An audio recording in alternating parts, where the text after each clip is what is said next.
una sa lahat, kabi-kabilang disgrasya ng mga malalaking sasakyan. May bus na sumalpok sa arko sa La Union. Isa ang patay, 39 ang sugatan. Habang sa Zambales, sa pulsa video, ang rider na nagulungan ng truck sa ulo. Rider din ang nakaladkad ng bus sa Albay. Ang iba pang detalye ng kaliwat ka ng mga aksidenteng yan, alamin maya-maya lang. Ngayon'y ka-25 araw ng Abril taong 2025. Umano'y pangongontrata sa mga troll para manalo sa eleksyon ng mga kandidatong maka-China, ikinaalarma ng Malacanang. Pero tinablayan ng Beijing. Mga Duterte, mas magiging agresibo na raw sa pangangampanya sa Bilang Pilipino 2025. Ang matipid na reaksyon dyan ng palasyo. Good luck. Huling araw na ng burol ni Pope Francis. Mga world leader kabilang si Pangulong Bongbong Marcos, biyaheng Vatican na. Madreng matalik na kaibigan ng Santo Papa, sinuway ang protokol para lang masilayan si Pope Francis. Peking hukom at kasabwat niyang lola, pistado sa Baguio. Lalaking natalo ng 10,000 piso sa sugal, natakot sa misis, kaya nagkunwaring na hold up. Arestado siya. Viral online. Ang umano'y magnanakaw na hinedlock ng lalaking nanghuli sa kanya sa Parañaque. Ang buo at totoong kwento, alamin. Eto na nga, ang inaabangang pagtatapos ng hit series na ang mutya ng Section E. Something I really need to say sorry for. I'm sorry, kasi Tumabi! Doon ka! Dahil nagbabalik ang P-Pop Kings!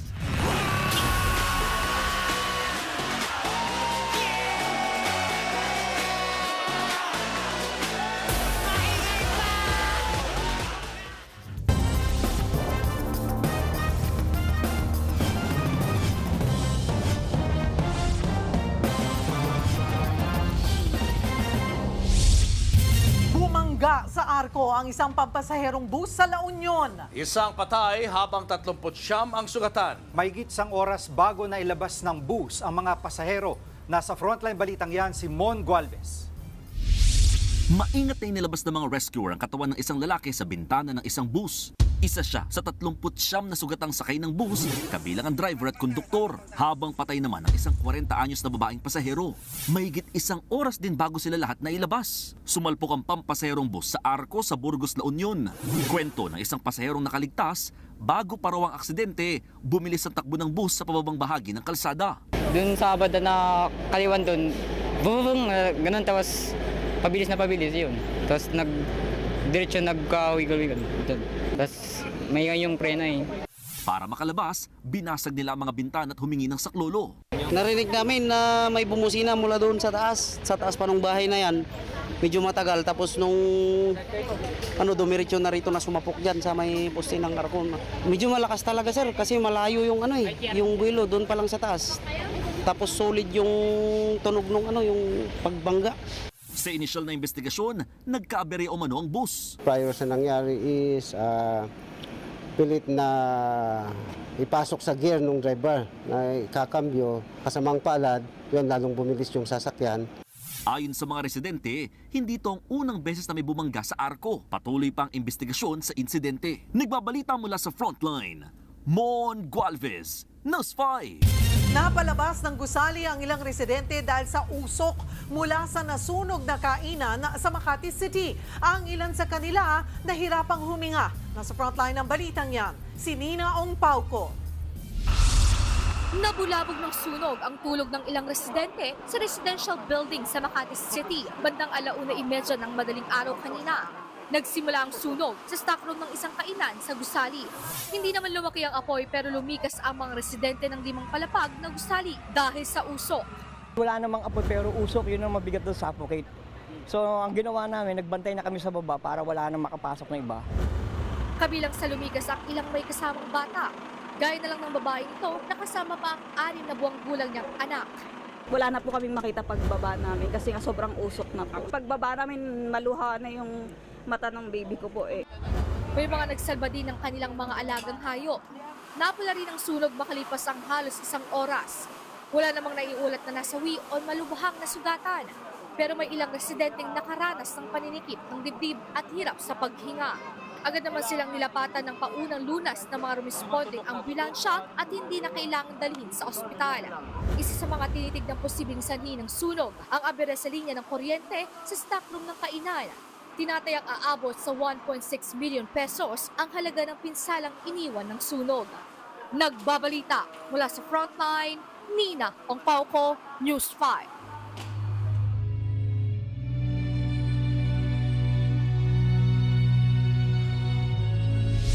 Ilang oras na lang ang itatagal ng public viewing sa labi ni Pope Francis bago tuluyang isara ang kanyang kabaong. Mahaba pa rin ang pila ng mga gusto pang masilayan ang Santo Papa habang puspusa naman ang paghahanda sa kanyang himlayan sa Basilica of St. Mary Major. Live mula sa Basilica of St. Mary Major sa Rome, Italy, nasa frontline ng balitang yan si Jovi Francisco. Jovi, ano ba mga final preparations dyan sa Maggiore? Julius, alam mo, dahil inaasahan na magiging mahigpit ang seguridad sa paligid nitong basilika na ito bukas dahil sa libing ni Pope Francis ay marami ng mga faithful o mga turista na nagpunta dito para masilayan yung huling hantungan ng Santo Papa. Dumagsa nga ang maraming mananampalataya dito sa Papal Basilica of St. Mary Major dahil dito napili ni Pope Francis na ihimlay ang kanyang mga labi. Maaga pa lamang ay mahaba na ang mga pila, mahaba na ang pila ng mga nais pumasok sa loob ng basilika na ito. Puno rin ng mga turista sa church grounds sa aking likuran at dito sa steps sa likod ko rin maagang magaganap bukas, Julius, yung pagwe-welcome ng mga poor and the needy sa namatay na Santo Papa bago ipasok yan si Pope sa loob ng simbahan. At sa loob naman ay nakapasok tayo kanina at napansin natin na malapit sa main altar, yung final resting place o puntod ni Lolo Kiko. Pero mas malapit ito, yung puntod na ito, ay mas malapit sa paborito niyang chapel dito, kung saan may imahe ni Mama Mary at may relic ng sinasabing crib ni Baby Jesus. Ito raw yung lugar na binabalik-balikan ni Pope Francis dito, lalo na kapag siya ay galing sa mission abroad. Pagbalik niya ng Roma ay agad siya dumediretso sa basilika na ito, Julius. So sa ngayon ay tuloy-tuloy yung pagpunta ng mga turista at ang mga nakikiramay dito sa basilika na ito at makikita rin yung preparasyon ng Vatican at Italian police sa paligid. Kinokordona nila yan dahil nga yung kasama ito sa ruta syempre nung magiging posisyon bukas sa libing. At kung maraming tao dito, Julius, ay mas maraming tao doon sa Vatican City ngayon o sa tapat ng St. Peter's Basilica dahil lumalabas na ito nga ang final day ng public viewing at hindi na ito yung ma-extend ng madaling araw mamaya dahil by 8 p.m. dito sa Roma ay magpupulong ang mga kardinal at ang mga members ng Holy See para naman doon sa seremonya na pagsisil ng coffin o kabaong ni Pope Francis. Maraming salamat, Jovi Francisco, live mula sa Basilica of St. Mary Major dyan sa Rome, Italy. Abangan po ang special coverage ng Kapatid Network sa libing ni Pope Francis bukas, alas 3 ng hapon dito sa TV5. Nagtungo naman ang maraming mga deboto sa Quiapo Church kanina para magsimba at ipagdasal si Pope Francis. Dinisplay rin doon ang ginamit niyang Pope Mobile noong 2015 na iniikot ngayon sa iba't ibang simbahan. Live mula sa Quiapo Church, nasa frontline balitang yan, si Rainiel Pawit. Rainiel, kumusta ang sitwasyon dyan at nandyan pa ba ang Pope Mobile?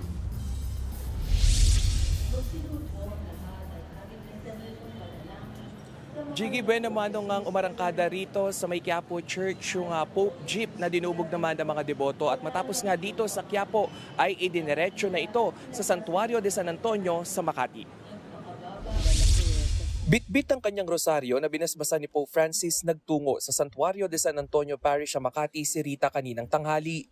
Isa siya sa mga buena manong deboto na nagdasal at nasilayan ng Pope Mobile na ginamit ng Santo Papa nang bumisita siya sa Pilipinas noong 2015. Malaki raw ang pasasalamat ni Rita sa Santo Papa na naging tulay para dinggin ang kanyang dasal na magkaapo. Kaya noong nakaraang taon, bumisita rin siya sa Vatican. I'm thankful that I was a grandmother last year.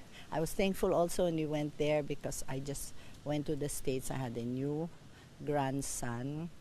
So I have 3 in a row. Ngayong taon, plano rin sanang makita ni Mary Ann si Pope Francis pagpunta niya sa Italy. Pero hindi na ito matutuloy dahil sa pagpanaw ng Santo Papa. Lord, kung bibigyan mo ako ng chance, sabi ko, gusto kong bumalik ng Vatican para makita ko si Pope Francis and hindi ako nabigyan ng chance. Kaya naman si Mary Ann nagtirik na lang ng kandila para kay Lolo Kiko. Ayon sa Santuario de San Antonio Parish, bukas ang kanilang garden para sa mga nais masilayan ng Pope Jeep ni Pope Francis. Mananatili ito sa simbahan hanggang sa May 4. Isang dekada na mula ng sakyan ng Santo Papa ang Pope Jeep sa Maynila. Makikita pa rin sa loob nito ang mismong upuan na ginamit ni Pope Francis. Binalot natin ng plastic, bago natin binalot, linagyan ng leather preservative. Ganon, para ma-preserve talaga yan. Metikuloso ang maintenance ng Pope Jeep para masigurong nasa maayos itong kondisyon. Kabalot siya, tapos every 3 months, pinapaandar namin, dinilinis namin, pati yung makina, inaayos namin. Papalit kami ng langis. Kwento ng caretaker na si Emil Lorenzo, inilibot nila sa iba't ibang simbahan ng Pope Jeep para makita ulit ito sa publiko. Bukod sa santuario, dinisplay rin ang Pope Jeep sa Quirino Grandstand at sa Quiapo.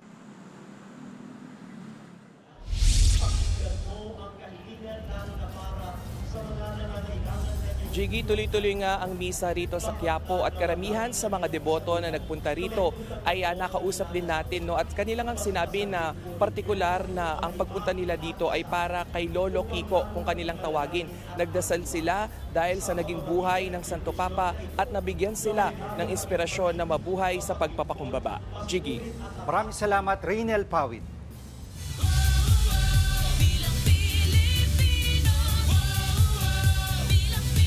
Itinanggi ng China na pinupondohan nila ang ilang troll farms para impluwensyahan ang ating eleksyon.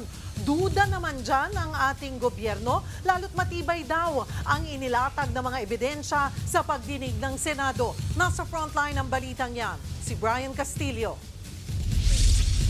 Mariing itinanggi ng China na iniimpluwensyahan nila ang eleksyon sa Pilipinas. Yan ay matapos lumabas sa pagdinig ng Senado ang umano'y pagpopondo ng gobyerno ng China ng mga troll farm at keyboard warriors para siraan ang mga kandidatong tumutuligsa sa China. Giit ng China Foreign Ministry, prinsipyo nilang hindi manghimasok sa mga panloob na usapin ng ibang bansa. Wala rin daw silang interes na makialam sa ating eleksyon. Pero naniniwala naman ang National Security Council na matibay ang mga ipinakitang ebidensya sa pagdinig ng Senado. Merong indikasyon na merong influence operations ang PRC sa Pilipinas na posibleng related sa election. We are very alarmed about this situation kasi nga lumalabas doon sa pasabog ni Senator Tolentino na hindi lang naman pro-China narratives yung ginagawa ng troll farm. There's also clear intention to interfere in Philippine politics. Maging ang Malacanang naaalarma. Ito po ay talaga nakakaalarma at paiigtingin pa po natin ang sa utos na rin po ng ating administrasyon na imbestigahan ng malalim para malaman po natin kung ano man ang katotohanan. Para naman sa isang eksperto sa pambansang seguridad at dating Deputy Chief of Staff ng AFP, ang pang-iimpluwensya ng China sa ating eleksyon, posibleng bahagi raw ng malawakang influence operations ng China sa Pilipinas. Ano bang aim nun? Is to subvert the will of the people, to convert them so that they will not be antagonistic to a country but serve their interest kung sino man yung sponsor. Yung kaisipan ng tao ay kumiling, maging sympathetic sa kanyang cause. Interference ito sa local affairs natin, which is a violation of law. Sa kabila ng mga balitang pakikialam umano ng China, tiniyak naman ng COMELEC ang integridad ng ating eleksyon. Wala pong mangyayaring dayaan dito sa ating halalan. Ginagarantiya po na yung Commission Election, aayusin, magiging fair po tayo. Hinimok naman ni Senator Risa Ontiveros na pagtuunan ito ng pansin ng COMELEC.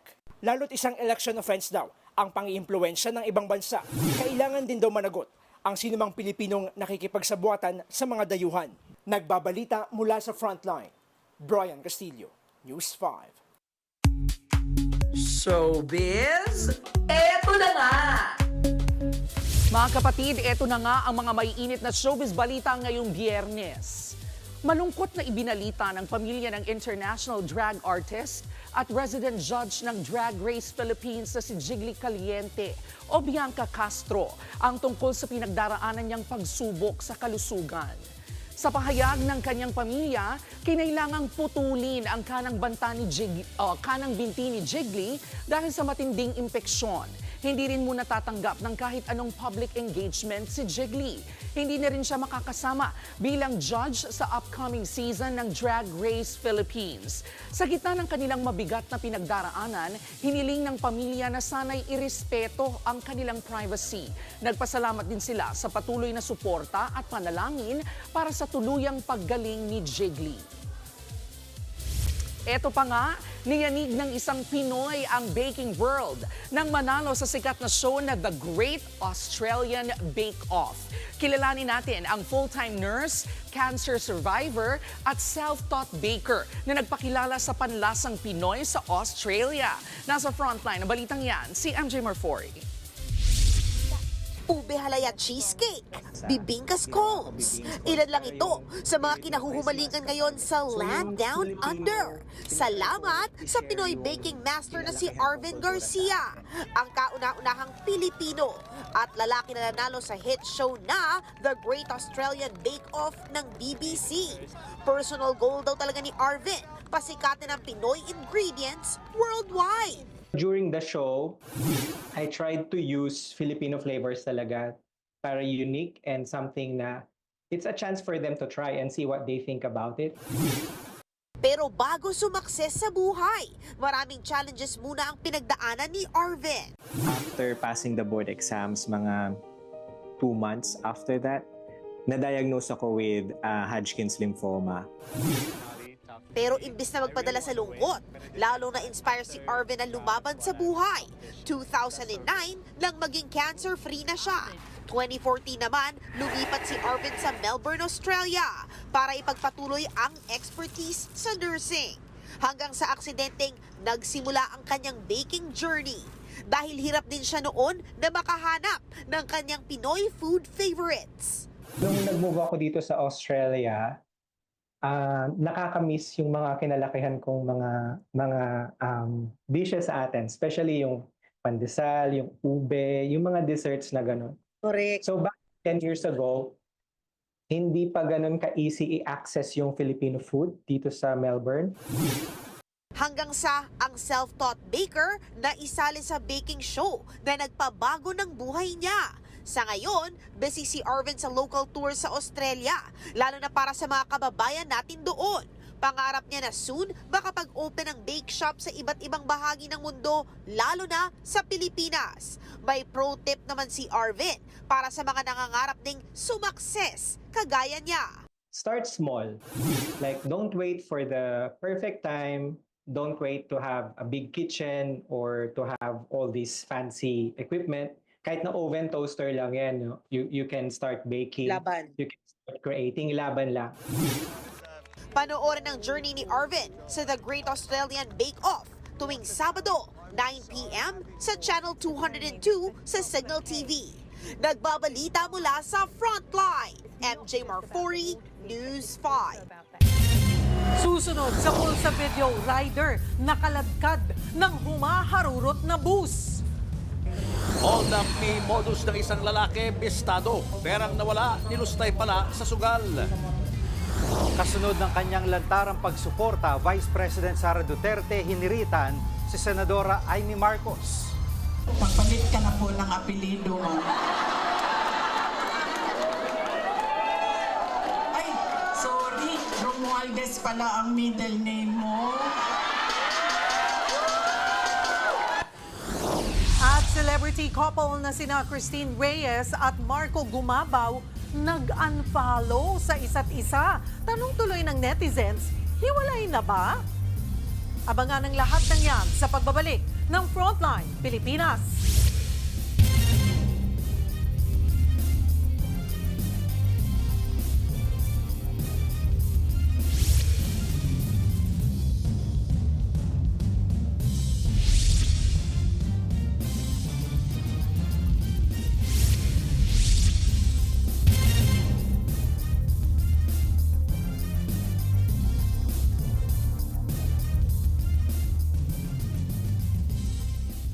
Mga kapatid, Julius Babaw po. Nasa Middle East o sa amang dako ka ng mundo, manatiling may alam at may pakialam sa mga maiinit na balita dito sa ating bansa. Simulan po natin ang bawat araw sa tuloy-tuloy na balitaan sa Frontline. Mag-follow at mag-subscribe sa social media pages ng News 5. Sa pool sa CCTV, ang kabi-kabilang disgrasya sa kalsada. Ang isang rider pumailalim sa truck sa Olongapo City, habang sa Albay naman nakaladkad ng umaharurot na bus ang isang rider. Ang buong detalye ng mga balitang yan, abangan maya-maya lang. Arestado naman ang isang babaeng nagpapanggap na judge para maningil sa mga nagpapasaklolo sa mga kaso. Huli rin ang kasabot niyang senior citizen na tumatayong middleman sa mga transaksyon. Nasa frontline ng balitang yan si Elaine Fulencio.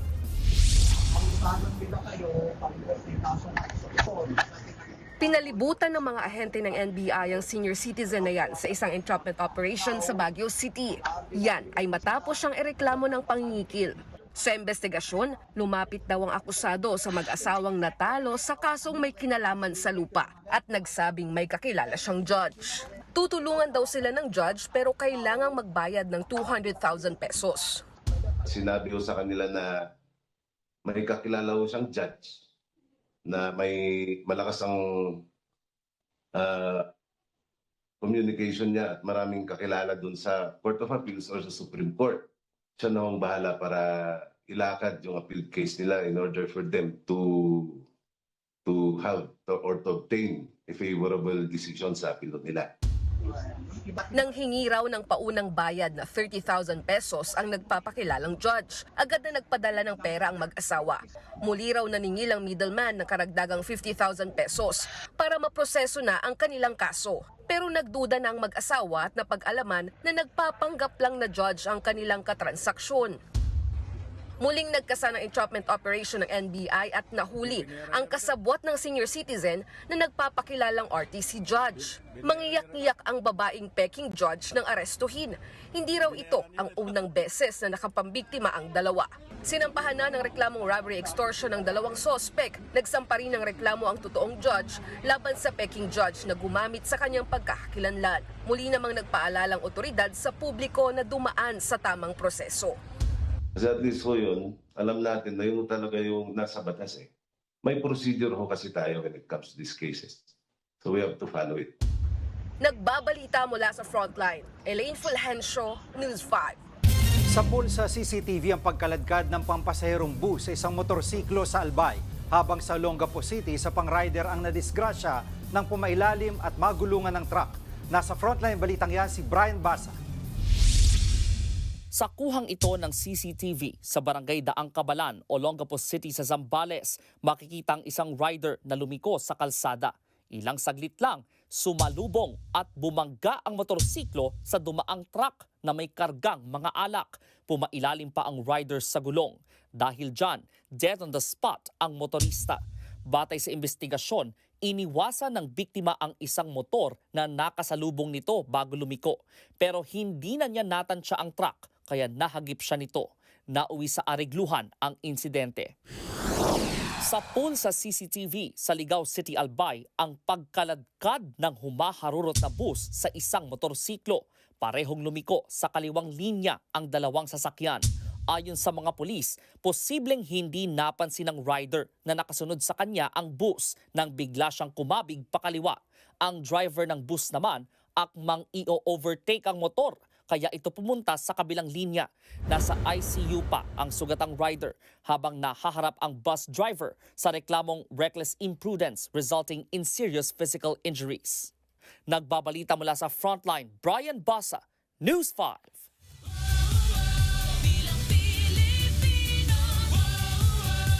Nangangamba ang mga taga-alyansa ng Bagong Pilipinas sa impormasyong nakikialam daw ang China sa eleksyon ng Pilipinas. Yan at ang iba pang pag-iikot ng mga kandidato sa report ni Mayan Los Baños. Pare-parehas na naaalarma ang mga taga-alyansa para sa Bagong Pilipinas sa umano'y pakikialam ng China sa paparating na Bilang Pilipino 2025. Si re-electionist Senator Francis Tolentino na nanguna sa Senate hearing kung saan lumabas ang impormasyon kaugnay sa China, gustong pagpaliwanagin si Chinese Ambassador Wang Xilian. a clear transgression of our sovereignty. Isang karumal-dumal at nakakahindik na pagyapak sa ating kalayaan. Tingin ng alyansa gusto ng Beijing na maka-China ang mananong mga kandidato para makontrol ang West Philippine Sea. They wanted control. I mean, a foreign country. And yun nga, because of the massive mineral resources in the West Philippine Sea area under the water. 5.7 billion barrels of oil, imagine. And much more quantities of natural gas. Kaya nasa kamay po ng tao, ng Pilipino, ng mga botante natin, sa inyo po. If you want a Chinese-controlled Senate, House of Representatives controlled by China, then alam niyo na ho what's gonna happen. Magiging sunod-sunuran po tayo.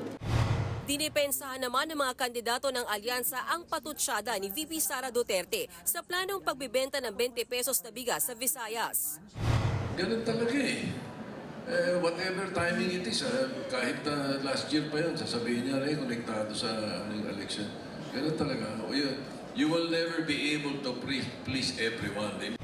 Sasabihin mo ba sa mga tao, after the election na lang doon ko lang ibibigay yung murang bigas kasi sasabihin na namumulitika ako. Hindi naman ho ganun ang trabaho ng gobyerno eh. Kung magbibigay mo na ngayon, ibigay mo na. 10 senatorial candidates ng alyansa ang nasa Pangasinan na todo kampanya kina Francis Tolentino at Benher Abalos na hindi pa pumapasok sa mga survey. Wala naman sa campaign rally si Camille Villar dahil masama raw ang pakiramdam nito. May grand rally naman sa Iloilo ang mga pambato ni dating Pangulong Rodrigo Duterte. Bago yan, nag-motorcade muna si Jimmy Bondoc. Nangampanya naman sa Bataan si Willie Revillame. Bukod sa motorcade, nakipagpulong din siya sa Schools Division Office sa lugar. Nangako si Revillame na iaangat ang kalidad ng edukasyon para hindi raw mangulelat ang mga estudyante sa International Student Assessment. Bumisita naman si Bam Aquino kay Cebu Governor Gwen Garcia. Mga kabataan naman sa Tacloban ng kinausap ni Kiko Pangilinan. Nagbabalita mula sa Frontline, Mean Los Baños, News 5. May kanya-kanyang pambato galing sa administrasyon na inendorso ni na Vice President Sara Duterte at dating Vice President Leni Robredo. Pero para sa ilang eksperto, sugal daw ang ginawang pagsuporta ni VP Sara kay Senator Amy Marcos. Nasa Frontline ng balitang yan si Marian Enriquez. Palitan natin ng seal ng Office of the President. Ito ang pabirong hirit ni Vice President Sara Duterte sa pagdalo niya sa campaign rally ni Manila mayoral candidate Isko Moreno sa Tondo. Dito, formal na inendorso ni VP Sara si Isko na gustong bumalik bilang alkalde ng Maynila. Isinama rin niya sa event ang senatorial candidate ng PDP na si Jimmy Bondoc at re-electionist na si Senadora Amy Marcos na inendorso na rin ni Moreno. May lamat ngayon ang relasyon ng mga Duterte sa pamilya ni Pangulong Bongbong Marcos at sa pinsan ng Pangulo na si House Speaker Martin Romualdez. Pero inendorso pa rin ni VP Sara si Amy at ang isa pang manok ng administrasyon na si Camille Villar. Hirit niya, Si Bongbong Marcos ay hindi si Amy. Ibang tao, si BBM, ibang tao, si Amy Marcos. Magpalit ka na po ng apelido mo. Ay, sorry, Romualdez pala ang middle name mo. Hindi rin pinalagpas ng Vice Presidente na bakbakan mismo ang Pangulo at ang iba pang pambato sa pagkasenador ni Marcos sa alyansa. Ang pangako, 20 pesos ang kilo ng bigas. Na hanggang ngayon ay hindi pa naibibigay. Huwag ninyo, ma'am, alam mo, tayong dalawa talaga makukulong dyan sa tanggalin mo. Huwag ninyo iboto ang mga kandidato niya. Una nang sinabi ni VP Sara na magiging agresibo na siya sa pangangampanya sa mga kandidatong inendorso ng amang si dating Pangulong Duterte. Tugon naman ng palasyo, Good luck. Kung si VP Sara binakbakan ng ibang taga-alyansa, si dating Vice President Leni Robredo, suportado ang dalawa sa kanila. Kahapon, inendorso na niya si dating DILG Secretary Benher Abalos at dating Senator Manny Pacquiao. Kung mga eksperto ang tatanungin, malaki ang risk sa pag-e-endorso ni VP Sara kina Senator Amy na kapatid ng Pangulo na kinakalaban nito. So I think kung matalo tong dalawang kandidato or at least one of them, Amy I think is even in a more tricky situation than Camille Villar. That not only reflects na si Sara pala may not be as powerful as people think. Akala ko galit kayo sa Marcoses. Tapos nagpabudol ka na naman dun sa kabila. Para naman kay Robredo, naniniwala ang mga eksperto na may hatak pa rin sa publiko ang endorsement niya kahit maraming tumaas ang kilay sa pag-endorso niya kay Abalos at Pacquiao. Kung ikukumpara naman daw ang endorsement ni na VP Sara at dating VP Leni, di hamak na mas malaki raw ang isinugal ni VP Sara. Nagbabalita mula sa Frontline, Marian Enriquez, News 5.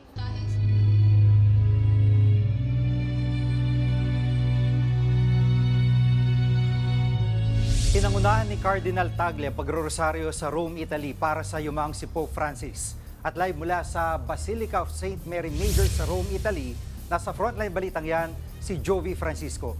Jovi, mas dumami pa ba ang mga nandyan sa Maggiore? Sige, mas dumami pa ang mga turista o kaya ay mga faithful na bumibisita ngayon dito sa Basilica na ito kung saan nga ay ilalagak o ihimlay ang mga labi ni Pope Francis bukas. At incidentally, dito rin isinasagawa yung series of rosary recitation na pinamumunuan ng kaparian pati po ng mga cardinal. So ito ay kagabi ay pinamunuan ito ni Cardinal Tagle. Ang Pinoy na si Luis Antonio Cardinal Tagle ang nanguna sa pag-rosaryo dito sa Basilica of Santa Maria Maggiore o Basilica of St. Mary Major sa Rome, Italy kagabi. Para ito sa ika-4 na recitation of the Rosary. Ang pag-rosaryo ay bahagi ng serye ng panalangin na ginagawa sa iba't ibang simbahan sa Roma bilang paghahanda sa libing ni Pope Francis. Dio Onnipotente, Padre, Figlio, Espiritu Santo. Kabilang si Cardinal Tagle sa frontrunners na posibleng maging susunod na Santo Papa. Sa ngayon, magkakasama na sina Cardinal Tagle at 2 pang Pinoy Cardinals na sina Pablo Cardinal David at Jose Cardinal Advincula para sa libing ng Santo Papa at conclave o pagpili ng susunod na Pope. Biyaheng Vatican na rin ang mga world leaders para sa libing bukas. Si Pangulong Bongbong Marcos at First Lady Liza nakaalis na ng Pinas papunta sa Holy See. Sina US President Donald Trump at Ukrainian President Volodymyr Zelensky ngayong araw darating sa Vatican. Daan-daang world leaders at foreign dignitaries pa ang nakatakdang dumalo kaya mahigpit ang seguridad. Bawal ang drone at may mga nakastandby na mga sniper at fighter jet ang Italian at Vatican Police. Marami pa rin tayo nakikitang Pinoy sa huling araw ng public viewing kay Pope Francis. Nakakadurog na po. Kasi sa tagal ko na dito, tapos hindi ko siya nakita. First time ko siya nakita.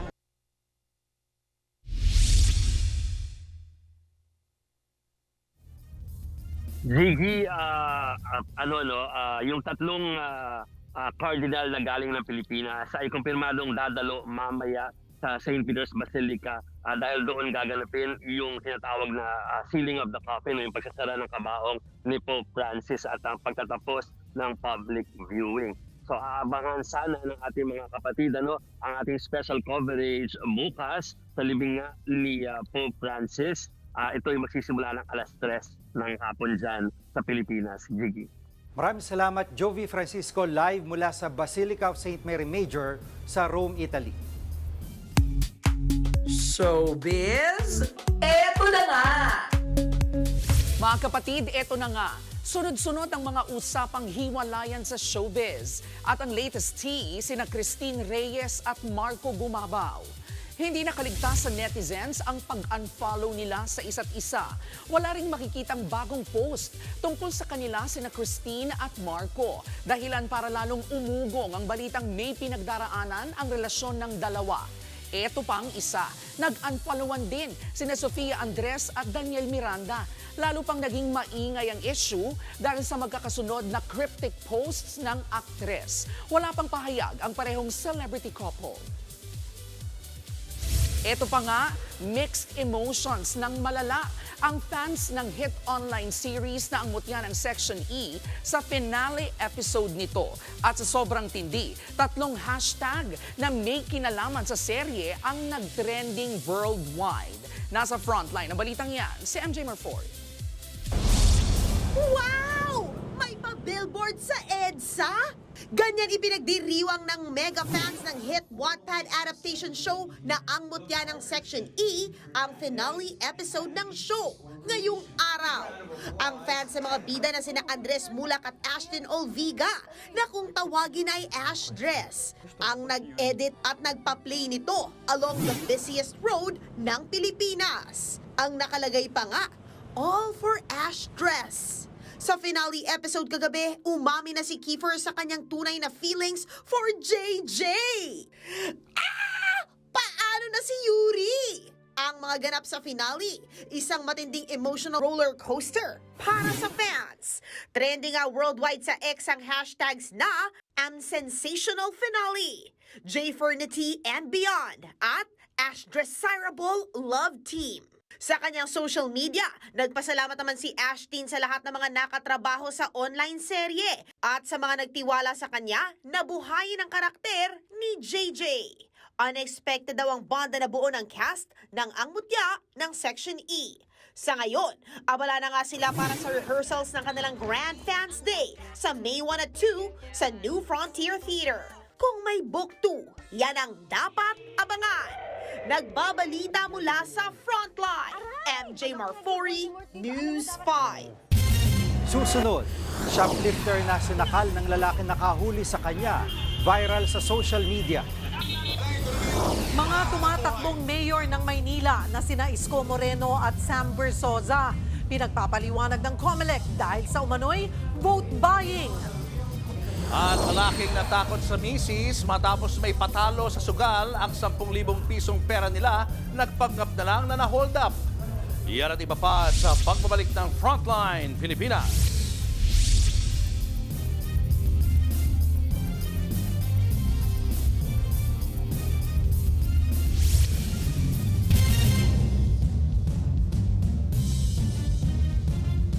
Mga kapatid, Julius Babaw po, nasa Middle East o saan mang dako ka ng mundo, manatiling may alam at may pakialam sa mga mainit na balita dito sa ating bansa. Simulan po natin ang bawat araw sa tuloy-tuloy na balitaan sa Frontline. Mag-follow at mag-subscribe sa social media pages ng News 5. Viral online ang pananakal ng isang lalaki sa hinuli niyang magnanakaw sa Parañaque. Ang buong kwento alamin sa Frontline report na ito. Hinahabol ng rider at kanyang angkas ang nakaputing t-shirt na lalaking yan sa Barangay San Dionisio sa Parañaque.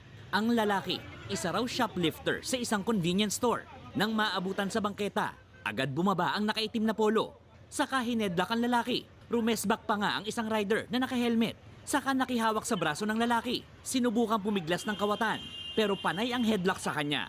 Hanggang sa nahimatay siya, saka ginapos. Ang video na yan, viral sa social media. Samot-saring post ang nagsabing namatay sa headlock ang umano'y magnanakaw. Kaya naman, maraming netizens ang napareact, lalo't sinasabing barangay Tano daw ang nang-headlock. Pero nang puntahan ng News 5 ang pinangyarihan, nalaman namin ang totoong kwento. Ayon sa Barangay San Dionisio, ang video ay kuha noon pang July 6, 2024 at naareglo na yan. Hindi totoong tanod ang nang-headlock. At bagamat totoong notorious na shoplifter ang nakaputing lalaki sa video, hindi daw totoong namatay siya. Dahil eto na nga, buhay na buhay siya at eksklusibo pang nakausap ng News 5. Ako po yung nagba-viral na video na sinakal. Lilinawin ko lang po, ako po ay buhay.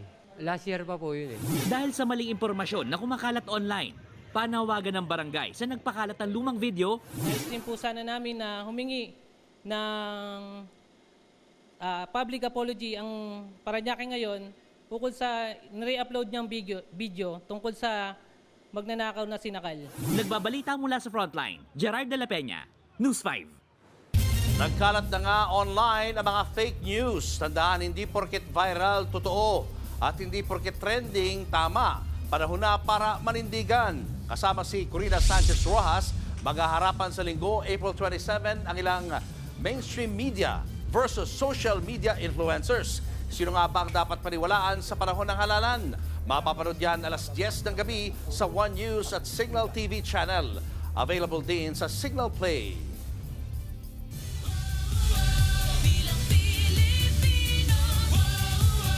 Pinagpapaliwanag ng COMELEC ang dalawang mayoral candidate ng Maynila na sina Isko Moreno at Sam Versosa dahil sa aligasyon ng vote buying. Pero si Versosa nanawagan na imbestigahan din si incumbent and re-electionist Mayor Honey Lacuna. Nasa frontline ng balitang yan, Simon Gualvez. Kaka-text lang sa akin, meron. Napasugod sa San Andres Sports Complex kahapon ang kandidato sa pagkaalkalde ng Maynila na si Sam Versosa. Nanawagan siya sa COMELEC na iimbestiga ng anyay pamimili ng boto roon ng kanyang kalaban na si incumbent Manila Mayor Honey Lacuna. Nagbibigay ng 1,000 ngayon sa mga kababayan natin. Nakasalukuyan nakalak yung gate. Yun lamang po. Sagot naman ng kampo ni Lacuna, may tamang venue at forum para sa mga alegasyon ng vote buying. Ang dapat daw bigyang prioridad ni Versosa ay ang pagsagot sa show cause order ng COMELEC. Si Versosa kasi pinagpapaliwanag din ng komisyon sa alegasyon ng vote buying dahil sa pamimigay ng goods na may initials niyang SV. Pero sabi ni Versosa sa programang Sa Totoo Lang sa 1PH, hindi siya namimili ng boto kundi tumutulong lang. Namimigay ako ng gamot, namimigay ako ng pampagamot, namimigay ako ng scholarship, at namimigay din po ako ng kabuhayan. Karamihan po yan. Siyempre, may branding ng SB dahil galing sa sarili kong bulsa. So, kailangan ko malaman kung ano yung tinutukoy nilang giving goods with SB. Kasi po, lahat ng ginawa kong pamimigay ng tulong. Nakarating na sa COMELEC ang reklamo ni Versosa laban kay Lacuna. Pinag-aaralan na raw ito ng komisyon. Samantala, isa pa sa mga pinagpapaliwanag ng COMELEC sa aligasyon ng vote buying ang isa pang kandidato sa pagkaalkalde ng Maynila na si Isko Moreno. Namigay raw kasi si Moreno ng 3,000 pesos sa mga public school teachers sa Maynila. Hihintayin daw muna ni Moreno ang kopya ng reklamo bago siya magbigay ng pahayag. Pero sa campaign rally kagabi, may banat si Moreno laban kay Lacuna sa issue naman ng utang na loob. Ani Moreno, mas nangingibabaw ang utang na loob niya sa taong bayan kaysa sa ama ni Lacuna na naging political mentor ni Moreno at tumulong sa pagpapaaral sa kanya. Baka naman kung po pwede, sa ibang bagay na lang ako tumanaw ng utang na loob. Bakit? May utang na loob din naman ako sa taong bayan. Nagbabalita mula sa frontline, Mon Gualvez, News 5. Kaugnay ng balitang yan, naglabas ng updated na listahan ng COMELEC ng mga kandidatong pinagpapaliwanag nito sa aligasyon ng vote buying. Kasama na sa listahan si Mayor Lacuna.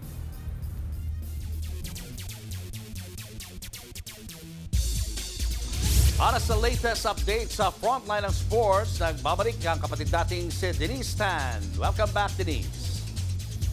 Thank you, Julius. Natapos na ang kampanya ni Pinay tennis ace Alex Ayala sa Madrid Open.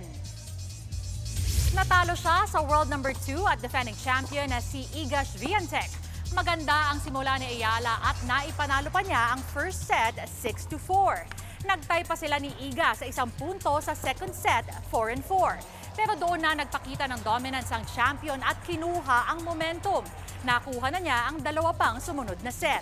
Hindi na ulit ni Ayala ang upset sa Polish superstar gaya ng ginawa niya noong Miami Open sa 1 buwan na ang nakakaraan. Bigo rin ang Creamline Co Smasher sa quarterfinals ng AVC Champions League. Tinambakan sila ng Nakhon Ratchasima ng Thailand 25-15, 25-22 at 25-16. Hindi napigilan ang depensa ng Smasher sina Onuma Sitirak at Anis Marley Smith na nagtandem para maka 25 points. Walang nakaabot sa double digits sa punto sa Creamline. Nating tulos naman daw para sa team ayon kay Creamline Captain Alyssa Valdez.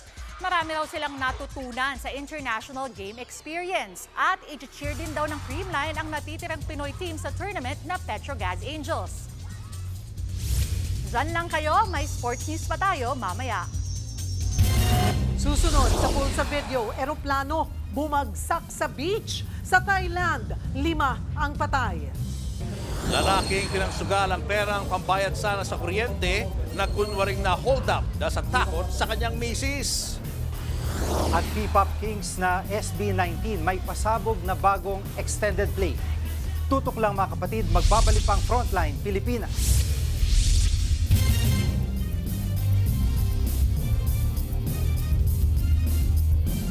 Mga kapatid, Jiggy Manikad po, nasa Middle East o saan mang dako ka ng mundo manatiling may alam at may pakialam sa mga mainit na balita dito sa ating bansa. Simulan natin ang bawat araw sa tuloy-tuloy na balitaan sa Frontline. Mag-follow at mag-subscribe sa social media pages ng News 5. 5 ang patay at 1 ang sugatan sa pagbagsak ng eroplano sa Thailand kaninang umaga. Sa video na yan, makikita ang pagbagsak ng Twin Otter aircraft sa isang beach. Sakay nito ay 3 piloto, 2 mekaniko at 1 engineer. Ayon sa mga otoridad, ang paglipad ng eroplano ay isang test flight bilang paghahanda sa isang parachute training. Inaalam pa ang dahilan ng pagbagsak nito.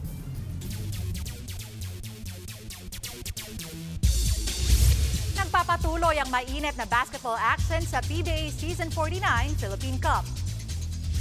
Naglalaban na ngayon ang Blackwater Bossing at Northport Batang Pier.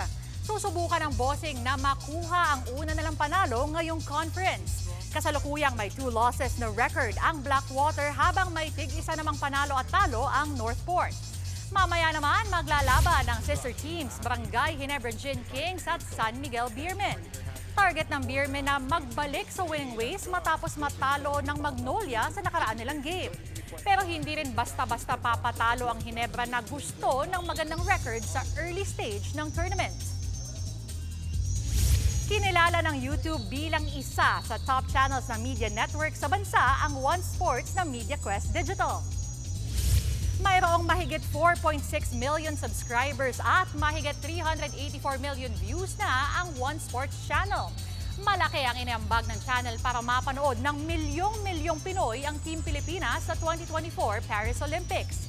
Umabot sa 41 million ang engagements at 839,000 ang online mentions ng team sa nagdaang Olympics. Hindi pa kasali riyan ang iba't ibang sports events at tournament na ipinapalabas sa One Sports YouTube channel. At marami pa raw inihahandang content ang channel. Sa One Sports, obviously, marami mga bago na hindi ko kaya i-reveal right now. But rest assured, kung mayroong major sports events, nandiyan tayo. For sure. For our TV5, maraming nilulutong mga bagong content. Abangan din natin. At yan muna ang latest updates sa Frontline ng Sports. Ako po si Denise Tan. Happy weekend! Susunod, lalaking natalo sa sugal, nagpanggap na hold up. At madreng malapit na kaibigan ni Pope Francis sinuway ang protocol para masilayan ang Santo Papa. Marami pa kayong mga balitang dapat malaman sa pagbabalik ng Frontline Pilipinas.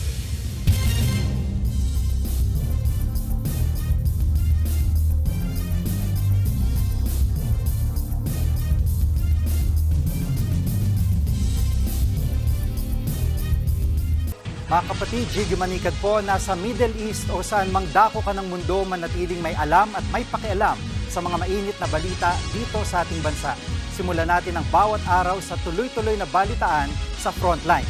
Mag-follow at mag-subscribe sa social media pages ng News 5. Nabisto ang isang lalaki sa Davao del Norte na nagsumbong na na-hold up pero peke pala. Ang tinakay sa kanyang 10,000 piso, ipinangtaya pala niya sa sugal. Nasa frontline na balitang yan si News 5 Mindanao correspondent Bril Montalvo.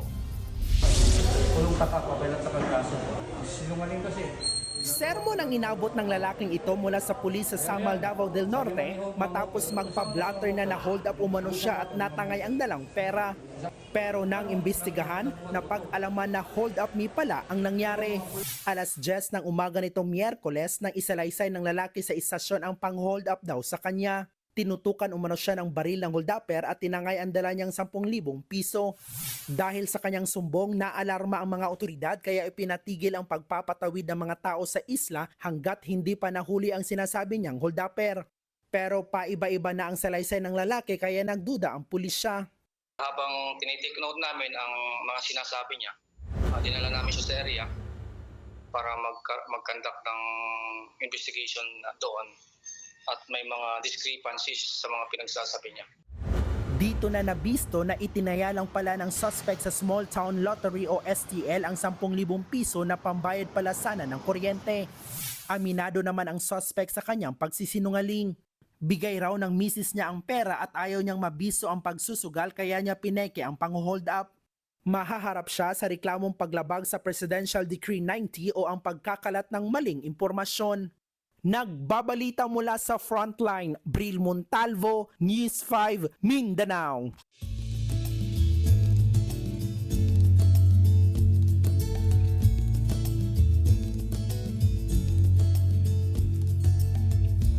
Nagpaabot ng tulong ang Alagang Kapatid Foundation sa mga kapatid nating nasunugan sa port area sa Maynila. Sa pamamagitan ng AK Feed o AK Feed Truck, nakapagbahagi po tayo ng pagkain sa mga nasunugan sa tulong naman ng iba pang mabubuting loob na donors. Nabigyan din ng karagdagang pagkain at iba pang gamit ang mga apektadong pamilya. Nakatuwang po dyan ng Alagang Kapatid Foundation ang Mobile Force Battalion ng Manila Police District. Ang amin pong taus-pusong pasasalamat sa mga nakibahagi sa amin sa proyektong ito. Susunod, ang star-studded na Dungka music video ng SB19. Tuloy-tuloy pa makabulo ang balitaan sa pagbabalik ng Frontline Pilipinas.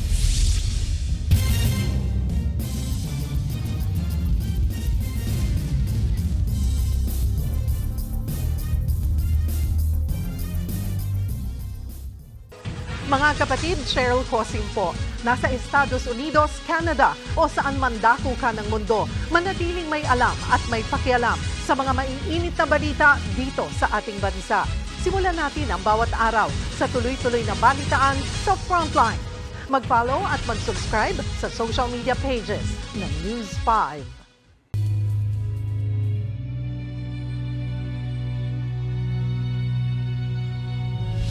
Para sa huling sulyap, sinuway ng isang madre ang Vatican Protocol para lang makita si Pope Francis. Siya kasi ang isa sa mga matalik na kaibigan ni Pope Francis bago pa man siya naging Santo Papa. Ang nakakaantig na tagpong iyan sa burol ni Lolo Kiko, panoorin sa Frontline Report na ito.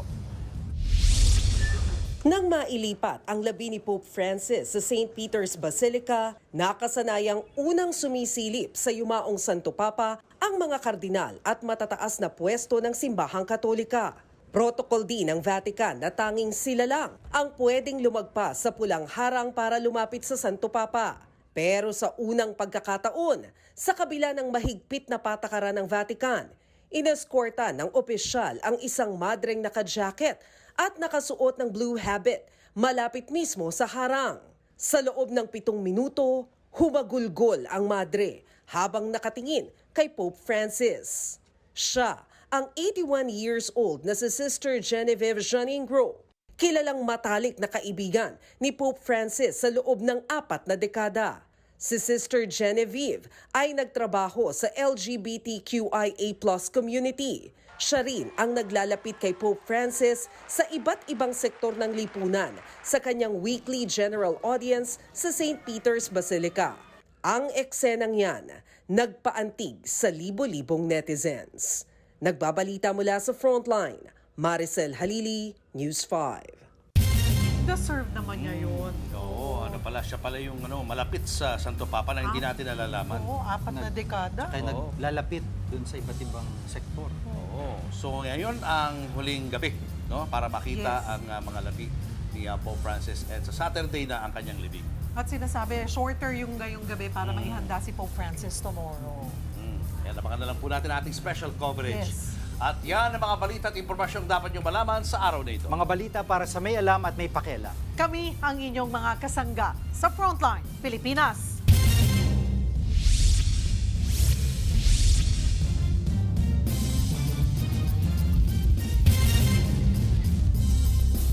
Mga kapatid, Cheryl Cosim po. Nasa Estados Unidos, Canada o saan mang dako ka ng mundo, manatiling may alam at may pakialam sa mga mainit na balita dito sa ating bansa. Simulan natin ang bawat araw sa tuloy-tuloy na balitaan sa Frontline. Mag-follow at mag-subscribe sa social media pages ng News 5.